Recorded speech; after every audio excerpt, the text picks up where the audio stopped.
Now, hello class. Again, I welcomes you in the second video of the chapter Development, class 10th Economics. तो development के concept के बारे में मैं पहले वीडियो में आपको बता चुका हूँ कि डेवलपमेंट क्या है और क्यों जरूरी था डेवलपमेंट। और ये कंटिन्यूस चलने वाला प्रोसेस है, कंटिन्यू डेवलपमेंट होता रहता है, ठीक है। लेकिन अब दूसरी बात आती है कि हर किसी के माइंड में अपना एक अलग टारगेट होता है। डेवलपमेंटल गोल्स जो होते हैं, लक्ष्य हमारा हर किसी का होगा, जो जैसा पर्सन है उसका वैसा ही टारगेट होता है, ठीक है। तो डेवलपमेंटल गोल्स से कहते हैं कि डेवलपमेंटल लक्ष्य क्या है, टारगेट फॉर फ्यूचर। तो यहाँ देखते हैं different persons can have different developmental goals. तो अलग अलग लोगों के अलग अलग डेवलपमेंटल गोल्स हो सकते हैं। हर किसी गोल एक जैसा नहीं होगा, अलग अलग होगा, ठीक है। What may be development for the other.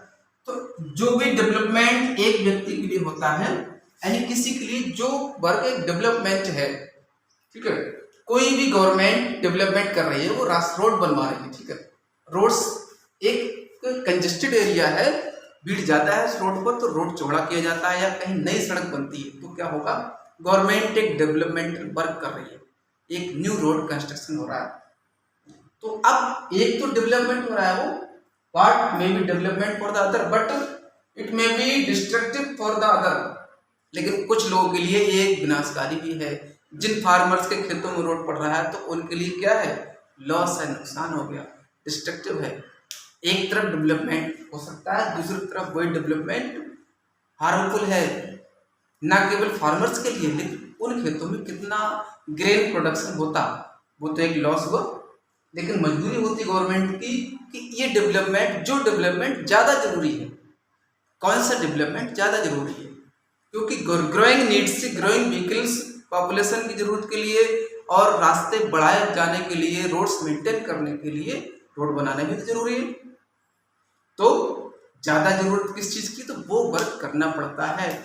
Weather ये दूसरे लोगों के लिए हार्मफुल जरूर है, फार्मर्स के लिए है, गवर्नमेंट इसके लिए कंपेंसेशन देती है, उन्हें मुआवजा मिलता है, फिर भी कुछ लॉस होता है, लेकिन इस चीज को देखना पड़ता है।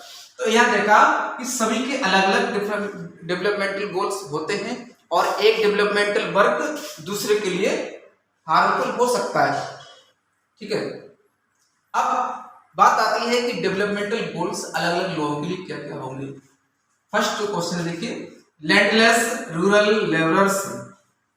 एक लैंडलेस मींस होता है the person having no land, उस जिसके पास खेती की जमीन नहीं है वो होगा landless. Rural means village, village का। तो लैंडलेस रूरल लेबरर्स का डेवलपमेंटल गोल क्या होना चाहिए, ठीक है। तो एक मजदूर का क्या होगा, पहला गोल उसका कि उसकी मजदूरी बढ़ा दी जाए, मजदूरी में इंक्रीमेंट हो जाए, ठीक है। और उसके बाद उसके लिए एक छोटा सा घर भी मिल जाए गवर्नमेंट के द्वारा, या उसकी मेहनत से बने, और लोकल स्कूल्स भी अवेलेबल हो जहां वो वर्क कर रहा है, गवर्नमेंट स्कूल हो जहां उसके बच्चे कुछ पढ़ सके। बस इतना सा गोल होता है एक लैंडलेस रूरल लेबरर का, ठीक। Next one, prosperous farmers from Punjab. Punjab में जो रिच फार्मर्स हैं, बड़े बड़े फार्मर्स हैं, टॉप मोस्ट इंडिया के, उनका गोल क्या होगा। आपके देखिए बुक के पेज नंबर 4 पर ये टेबल दी हुई, उसी से मैंने जो पॉइंट लिए हैं, इनको आप बुक में फिल करेंगे जैसा मैं बता रहा हूँ इस वीडियो को समझते हुए, ठीक है। तो प्रॉस्परस फार्मर्स फ्रॉम पंजाब के लिए क्या होगा, जैसा बुक में दिया है कि assured a high family income through higher support prices for their crops. तो सबसे पहला उनका टारगेट रहा, फार्मर्स जो बहुत बड़े हैं उनके लिए एमएसपी।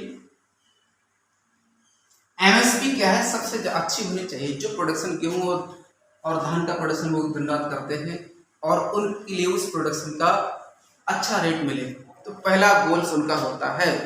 और उन्हें सस्ते मजदूर मिल जाए, दूसरा गोल ये हुआ कि मजदूर सस्ते मिले जिससे कि मुझे प्रॉफिट होगा, ठीक है।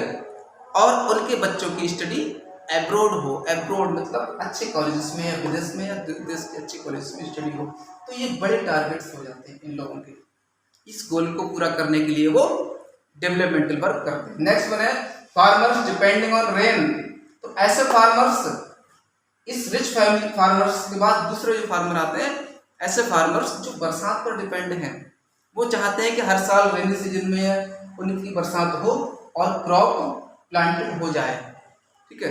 लेकिन केवल फसल उगाना ही टारगेट नहीं होता, सुरक्षा भी उन्हें चाहिए होती है, ठीक। उसके साथ उनके बच्चों की इस एजुकेशन के लिए लोकल स्कूल्स भी हों, ठीक है। यहाँ बात करते हैं कि फार्मर्स डिपेंडिंग ऑन रेन। ऐसे अब कौन से फार्मर्स हुए? जो पूरे फार्मर्स हुए, क्योंकि उनके पास खुद के रिसोर्सेस नहीं है, पंप सेट खुद का नहीं है जिससे वाटर वो इरिगेट कर सकें खेतों को, और क्योंकि रेन पर डिपेंड होते हैं। तो बरसात समय से हो, ठीक, बच्चों की एजुकेशन के लिए स्कूल हो, ठीक है, और फैमिली सुरक्षा। Next one, a rural women having land. तो एक गांव की ऐसी वुमेन जिसके पास अपनी जमीन होती है। यहाँ वुमेन नेम आया क्योंकि हो सकता है फैमिली में मेन आयर ना हो, मेन फैमिली हेड नहीं होगा, तो एक ऐसी वुमेन जिसके पास जमीन है, तो वो क्या उसका गोल होगा? उसका भी गोल ये होगा कि उसे सस्ती लेबर मिले, कम पैसे में मजदूर मिल जाए, रेनिंग टाइम से हो, इनपुट्स के लिए मनी प्रोवाइड हो जाए गवर्नमेंट से, उसे इनपुट परचेज करने के लिए फर्टिलाइजर्स हैं, खाद हैं, बीज हैं, मशीनरीज के लिए पैसा मिले, तो उसके पास जमीन होती है, तो ये उसका गोल होगा। प्लस बच्चों की अच्छी एजुकेशन भी हो जाएगी। Next one, urban unemployed youth. Urban means क्या होता है? शहर का, टाउन का बेरोजगार युवक, जो unemployment candidates of the town और cities, they want a better job for their future. तो वो क्या चाहेंगे? जॉब इन, कौन सा जॉब चाहेंगे? यहाँ पर शहर के बेरोजगार की बात हो रही है। जो शहर का बेरोजगार होता है वो अच्छी कंपनी में अच्छा जॉब चाहेगा, ना कि किसी विलेज में, टाउन्स में छोटा मोटा जॉब नहीं चाहेगा। वो गवर्नमेंट जॉब भी कम चाहते हैं शहर के कैंडिडेट्स, वो अच्छी सैलरी वाला जॉब चाहते हैं जो कि एक हाई आउटपुट्स मिलता है इससे। तो अर्बन अनएम्प्लॉयड के लिए शहर में या विदेश में जॉब चाहिए, ये उसका क्या होता है? Developmental goals. अब दूसरा है, a boy from rich urban family. एक ऐसा बॉय जो रिच अर्बन फैमिली से बिलोंग करता है, इसका गोल क्या होगा? Study abroad. शहर के अच्छे फैमिली से ऐसा बॉय, वो किसी भी छोटे शहर के आसपास टाउन के कॉलेज में, स्कूल में पढ़ना नहीं चाहता। उसकी टारगेट होता है कि विदेश में स्टडी करूं एंड जॉब इन द, और फ्री इन्वायरमेंट फील करे, यानी कि फ्रीडम, उसे आज़ादी भी चाहिए बाहर रहने की, और फॉरेन में एजुकेशन और फॉरेन में जॉब चाहिए होता है रिच अर्बन फैमिली के बॉय को, ठीक है। तो इनका डेवलपमेंटल गोल अलग हो गया, सभी के डेवलपमेंटल गोल्स अलग अलग आप जान रहे हैं, ठीक। अब सेम उसी तरह अ गर्ल, एक तो हो गया boy from rich urban family, उसी तरह a girl from rich urban family. Rich urban family से गर्ल का टारगेट क्या होगा? She wants as much freedom as her brother. A girl also wants, ये भी चाहती है कि उसके भाई की तरह मुझे आज़ादी मिले, फ्रीडम, मुझे भी विदेश में शिक्षा मिले और अच्छा जॉब मिले। तो ये एक जेंडर डिस्क्रिमिनेशन बात आ जाती है यहाँ पर, कि गर्ल और बॉय के बीच डिस्क्रिमिनेशन नहीं होना चाहिए, और वो भी वही टारगेट चाहती जैसा उसका भाई। Adivasi from Narmada valley. Last point ये है कि नर्मदा वैली के आदिवासी के लिए क्या डेवलपमेंटल गोल होगा। इस बुक में यहाँ पर आपको जो दिख रहा है ये फिगर, ये उन्हीं से लिया गया है, इनकम एंड अदर गोल्स के साथ साथ। नर्मदा वैलीज पर जो डैम बनाई जा रही है, मान लीजिए सरदार सरोवर डैम बनाने के लिए आदिवासियों ने बहुत समय से मूवमेंट शुरू कर दिया था। तो ये जो फिगर है यहाँ पर देखिए, a demonstration meeting against raising the height of Sardar Sarovar dam Narmada river.